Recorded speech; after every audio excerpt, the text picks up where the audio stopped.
You remember last year when GM and Hyundai announced a memorandum of understanding to explore potential collaborations on vehicles?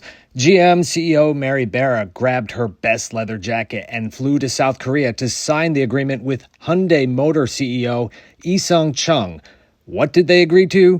We don't know, but now we have more details. Sorry for the crappy audio. I'm on the road, but didn't want to wait to talk about the details of this GM and Hyundai partnership.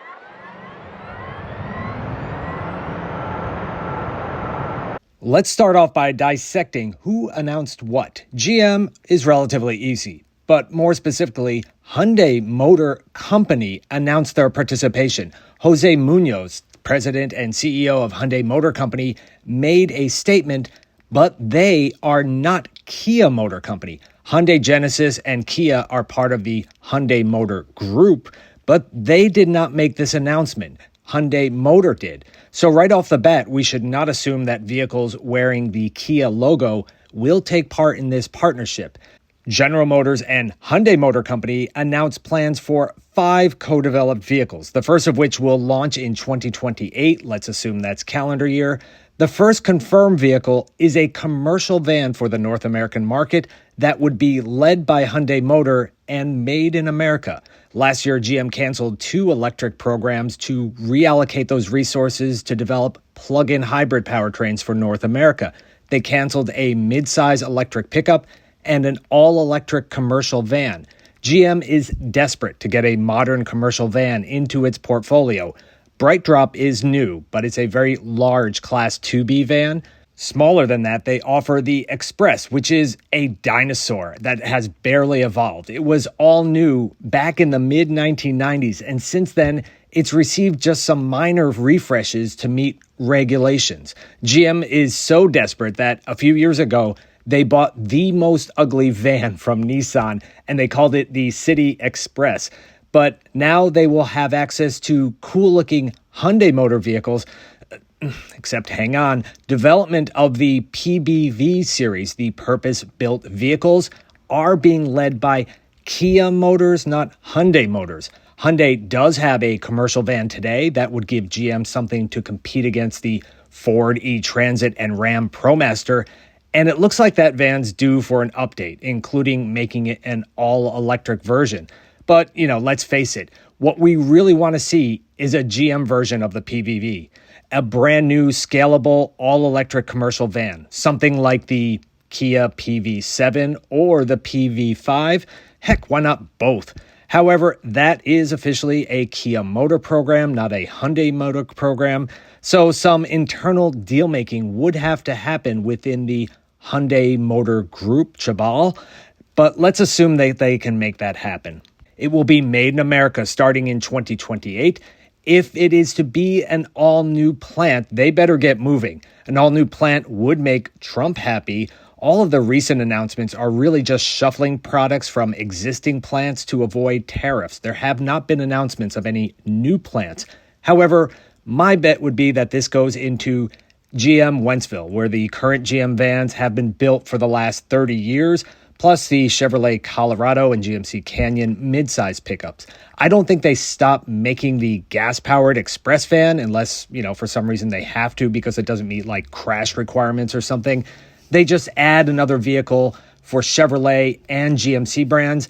And would they also make vans that wear the Hyundai and Kia brands or both? Lots more details to unpack here. And before moving on, what would be really weird is for GM and Hyundai to make these vehicles in Lordstown, Ohio. The former GM plant that became Lordstown Motors plant, that was sold then to Foxconn. It's now owned by somebody else, a recently incorporated company.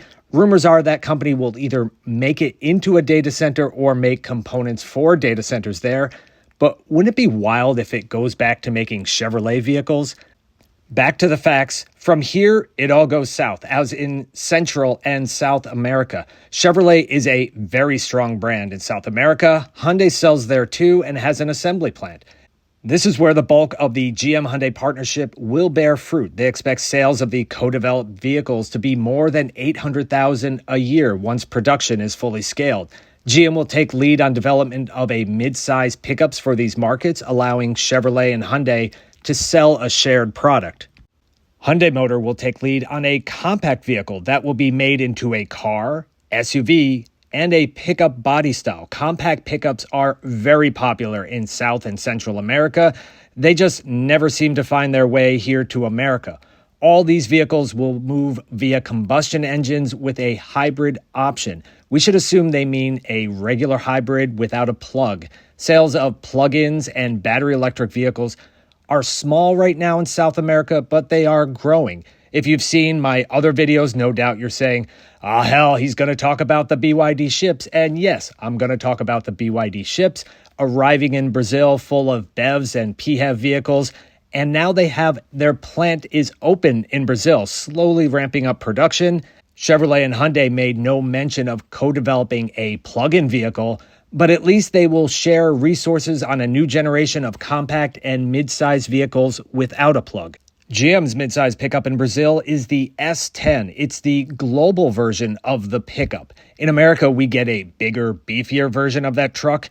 It just received an update, so the Chevy Hyundai mid-size pickup will likely be the next generation truck. The current generation is mostly powered by turbo diesel engines, although gas engines are available in some markets. The announcement suggests that a gas hybrid would also be offered on these next-gen mid-size pickups. Brazil, the largest market in South America, leans heavily into ethanol blends of gasoline using sugarcane or biodiesel blends for diesel engines. But they need to be worried about the shark. I did this intro a few years ago when that truck was revealed in Mexico. It's a plug-in hybrid that operates like an E-Rev under some driving conditions. It doesn't sound like GM and Hyundai are making something to compete directly with it, though. Quotes from Hyundai and GM executives hit on the key points of efficiency, combined scale, and speed to market. It sounds like there will be a joint purchasing organization to coordinate selecting suppliers and arranging logistics to maximize efficiency of these shared platforms.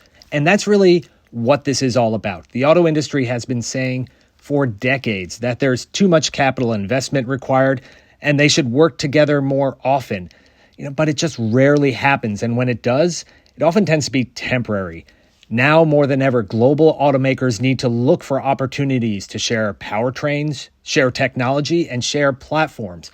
I hope GM and Hyundai push the envelope a little and make a plug-in hybrid version of the compact and mid-size pickups. I think they're ignoring the sharks in the water if they don't. And I really hope the electric van made in the U.S. will be the PV7 and PV5, but that is technically a Kia Motors-led program, and that's not who signed the agreement with GM. But despite being separate companies, Hyundai Motor and Kia Motors, they seem to come together in the end with common products. Production of these vehicles are 3 years away, so who knows what happens between now and then. Hopefully a lot more videos on my channel, so how about a like and subscribe? And thank you.